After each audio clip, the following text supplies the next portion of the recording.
Hello les amis, bonsoir. Allez, nous allons partir sur une tarte fine aux poireaux et lardons. Alors, je viens de chez ma fille, mon gendre m'a donné des poireaux du jardin.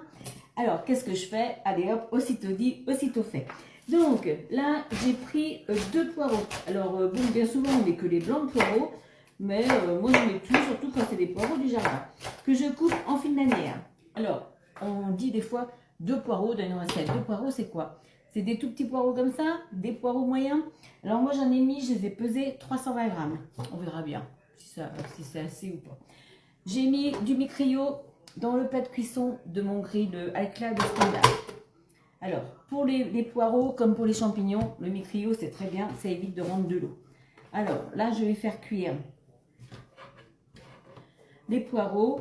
Alors le temps du préchauffage et puis je verrai peut-être 5 minutes après. Ensuite j'ai émincé un oignon. Voilà, je vais faire chauffer tout ça. Et j'ai prévu 100 g de lardons et je vais mettre un petit peu d'ail. Voilà, je mets tout dans mon grill et on se retrouve. Voilà, pendant la cuisson de la fondue de poireaux, donc j'ai allumé mon grill sur manuel jusqu'à 270. Il me reste une pâte rectangulaire qui arrive bientôt à la date du 12. Donc j'en profite pour la finir. Donc je déroule ma pâte rectangulaire sur une toile peinte, bien sûr posée sur une grille alu. Voilà. Je vais la renverser comme ça, parce qu'elle va cuire directement sur la plaque. Voilà. Ça rend la pâte plus croustillante, ces toiles-là.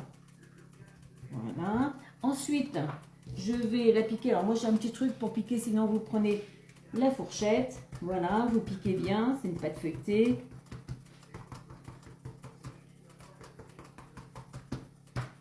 Voilà. Pendant ce temps-là, je la remets au frigo, le temps de cuire. J'allais éteindre le grill.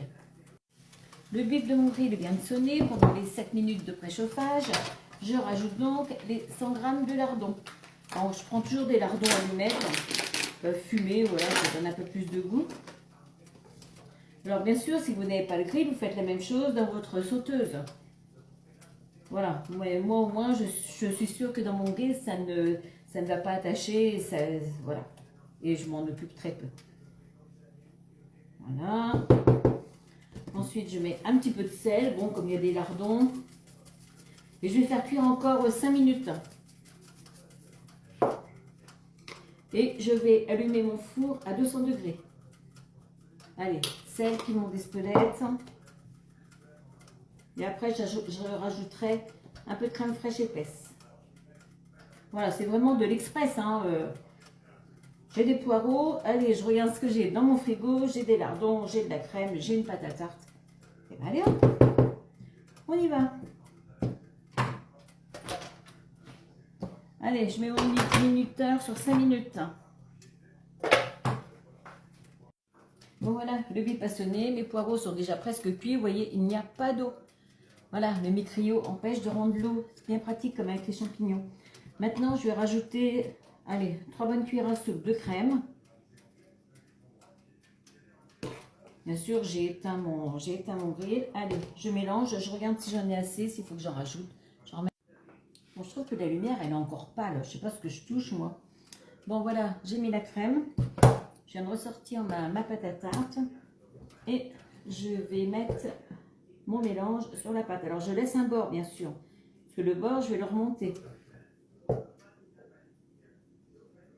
Voir 3 cuillères à soupe de crème, ça suffit. Hein. J'étale le tout avec ma petite spatule. Voilà. Ça y est, mon four est prêt. Et maintenant, je remonte les bords. Voilà, en faisant un beau petit coin. Voilà. Je pense que vous voyez.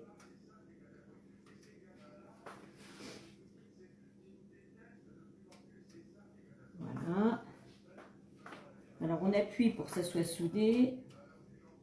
Maintenant, si vous n'avez pas de toile peinte, vous laissez peut-être le papier sulfurisé au-dessus d'une grille ou de la grille de votre four. ou vous prenez une plaque de cuisson normale. Ensuite, suite à mes pizzas de la semaine dernière, avec mes petits-enfants, j'ai encore du gruyère de reste. Alors, et moi, c'est du gruyère, du mélange 3 fromages. Allez, hop, tous les restes, on utilise. Voilà, c'est même assez. Alors, là, je ne vais pas prendre un jaune d'œuf. Je vais badigeonner tout le tour avec un petit peu de lait. Voilà, des fois, on n'a pas envie de casser un œuf et c'est prêt pour faire ça. Alors voilà, un petit peu de lait, un petit coup de pinceau. Tout autour.